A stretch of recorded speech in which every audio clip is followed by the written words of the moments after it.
lazima viongozi tujue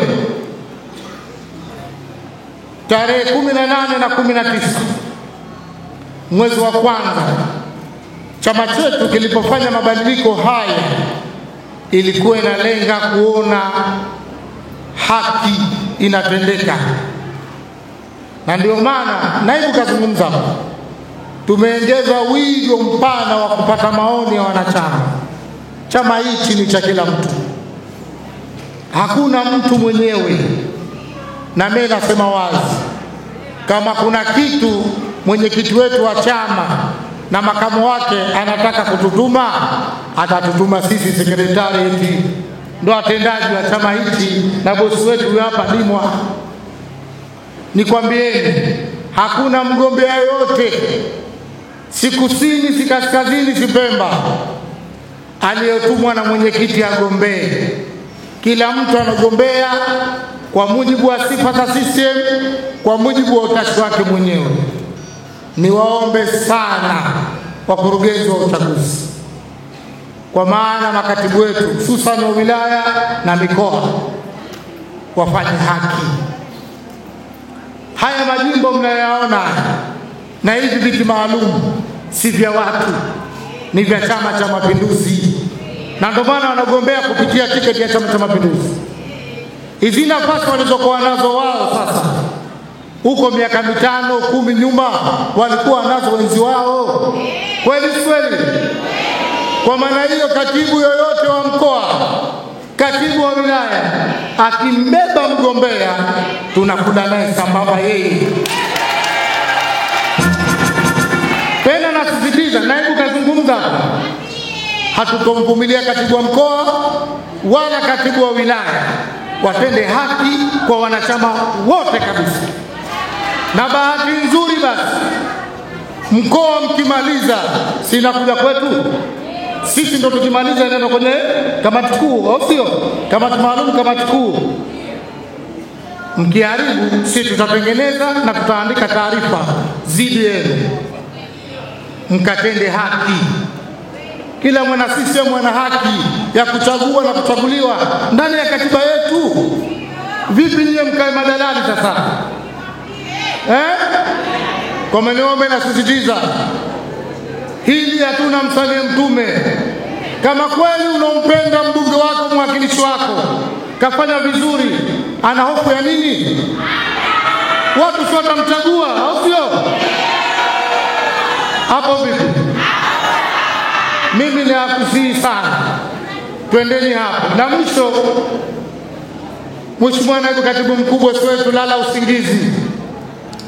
Sisi tumeshashinda, tujipigeni makofi. Hawa jamaa si unaona wanahangaika, wenzao Kobara wasaki mpira kwa paniko Chadema wameitwa na mkurugenzi wa Tume Huru ya Taifa ya Uchaguzi Ramadhani Kilima, na kwa mujibu wa kanuni ya uchaguzi vyama vyote vinatakiwa visaini fomu za maadili ya uchaguzi kabla tulienda kwenye uchaguzi. Wamekimbia automatically, wamejiondoa kwenye utaratibu wa uchaguzi. Chadema hawatoshiriki uchaguzi 2025 pamoja na chaguzi ndogo zote. Tunasubiri na Zambarawa.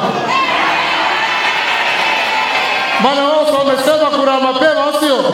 Sasa nasema kura mapema ipo na tutawashinda kama alivyosema bosi wangu, wanakwenda kufa natural death kiuhakika kabisa. Hapo vipi?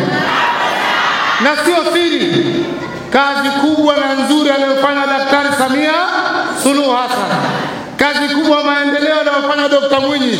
Tumebakisha nini hapa? Mnasikia sasa hivi wewe unamgombea hata hajawahi kupiga kura hata siku moja, hata ndio mgombea huyo, hana uchungu wa nchi, hajawahi kuchagua kiongozi wa nchi, alafu anakuja kuwa mgombea. Atamweza Dr. Mwinyi kweli? Na muuliza juzi, mimi nimetolewa 2020, sawa, turudi nyuma. 2015 ulikokuwa wapi? Leo basi hicho kitambulisho cha zamani hana. 2010 ni kwa mwanasheria mkuu wewe, lete basi huna. Mimi namkumbusha vitambulisho vimebadilishwa mara 3.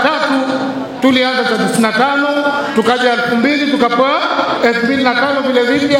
Chako kiko wapi? Anabagabaga tu. Atamwezi Dr. Mwinyi kweli? Hapo vipi? Mheshimiwa Naibu, mimi nataka niseme hayo, na bosi wetu kwa kweli bwana anatuongoza. Na ametuambia yeye hajasema machungu ya kuonewa ya kukatwa kwa fitna yeye anajua.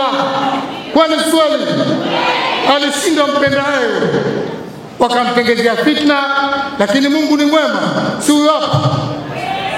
Kisa tu alikuwa anasimamia haki, alikuwa anasimamia fedha za serikali kama mwenyekiti wa kamati ya bajeti ya Baraza la Wawakilishi.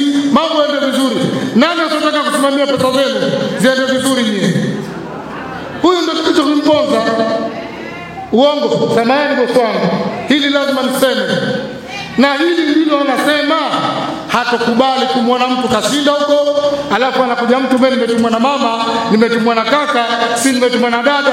Sisi kama sekretari hapa hatuna kaka, hatuna nani. Tutafuata kanuni na sheria, kila alostahili ndiye atakayeteuliwa. Tukafanye haki, na huu mchakato tumeuleta maksudi. Nimalizie naibu kwamba tumetangaza tarehe mosi utatoka utaratibu wa kuchukua fomu. Hatujatangaza kampeni bado. Chukua fomu, jaza, tulia, kaa kimya. Tuna wabunge, tuna madiwani, tuna wawakilishi mpaka litakapovunjwa bunge, mpaka litakapovunjwa baraza la. Chukua fomu yako, jaza, rejea, tulia kimya, tusubiri mchakato wa chama. Tukigundua unawaingilia wabunge, tukigundua unaangalia wawakilishi na madiwani bado katika wakati wao, automatically umeshajiondoa kwenye mchakato wetu huu. Hapo vipi? Tuacheni wabunge na wawakilishi watimize majukumu yao, wamalize muda wao. Mungu anasema shahidallahu min shahidin nas, sio? Mashahidi wa Mungu ni watu. Kama mbunge mwakilishi uko vizuri, lala usingizi,